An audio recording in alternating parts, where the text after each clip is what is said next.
कक्षा 12 भौतिक विज्ञान के सभी छात्र एवं छात्राओं का एक बार फिर स्वागत है।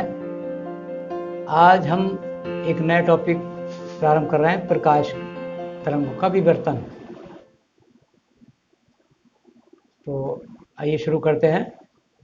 प्रकाश तरंगों का किसी अवरोध अथवा छिद्र के तीक्ष्ण किनारों से टकराकर अपने मार्ग से मुड़ने की घटना को विवर्तन कहते हैं।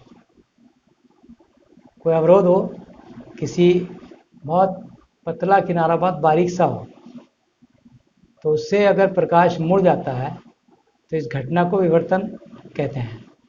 इसके लिए आवश्यक शर्त यह है कि अवरोध का आकार प्रकाश की तरंग दैर्घ्य की कोटि का होना चाहिए। विवर्तन सभी प्रकार की तरंगों का एक अभिलाक्षणिक गुण है। दी गई तरंगाग्र के विभिन्न भागों से उत्सर्जित होने वाली द्वितीयक तरंगिकाओं के मध्य अध्यारोपण के कारण हुए व्यतिकरण को विवर्तन कहते हैं। व्यतिकरण पूर्व में आप पढ़ चुके हैं। इसमें एक बात समझ लें कि घर के समान अवरोधों जैसी खिड़कियाँ, दरवाजे द्वारा प्रकाश किरणों का विवर्तन संभव नहीं होता, क्योंकि इनका आकार प्रकाश किरणों की तरंग दैर्घ्य से बहुत बड़ा होता है। प्रकाश किरणों का विवर्तन देखने के लिए विशेष प्रबंध किया जाता है, जैसे एकल रेखा छिद्र। इसके लिए बायोलॉजी की एक हम स्लाइड लेते हैं, उस पर काला पेंट कर देते हैं तथा एक ब्लेड की सहायता से इस पेंट वाली प्लेट पर एक सरल रेखा खींच देते हैं। ये पारदर्शी सरल रेखा छिद्र का कार्य करती है और प्रकाश तरंग के विवर्तन के काम में आती है। जब इस एकल रेखा छिद्र को एक ओर से प्रकाशित किया जाता है तो छिद्र के दूसरी ओर पर्दे पर विवर्तन प्रतिरूप प्राप्त हो जाता है। एक प्लेट लेकर के उस पर एक लाइन खींच दें पेंट करके, तो बहुत बारीक एक लाइन आ जाएगी। तब उसमें प्रकाश डालेंगे, तब हमें विवर्तन का प्रतिरूप या मॉडल प्राप्त होगा। परंतु ध्वनि तरंगों का विवर्तन सामान्य अवरोधों द्वारा संभव होता है, क्योंकि ध्वनि तरंगों की तरंगदैर्घ्य सामान्य अवरोधों की कोटि की होती हैं।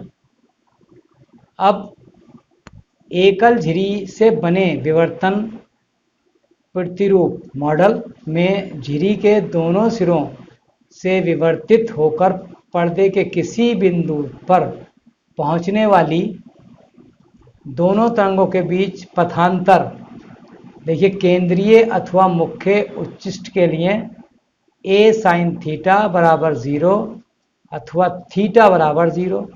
a sin थीटा 0 कब होगा? जब थीटा का मान 0।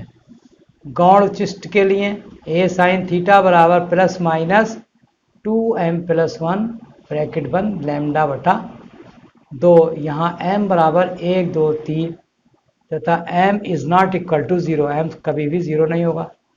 a झिरी की चौड़ाई है। और निम्निष्ट के लिए a sin थीटा बराबर प्लस माइनस m लैम्डा।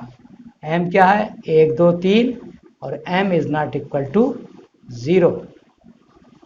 केंद्रीय उच्चिष्ट के लिए कोणीय चौड़ाई 2 बराबर 2 थीटा या बराबर 2 लैम्डा बटा a। रेखीय चौड़ाई f 2 लैम्डा बटा a, जहाँ f लेंस की फोकस दूरी है। यदि झिरी से पर्दे की दूरी d हो, तब पर्दे पर केंद्रीय उच्चिष्ट की रेखीय चौड़ाई 2x बराबर होगी 2 लैम्डा बटा a इंटू डी।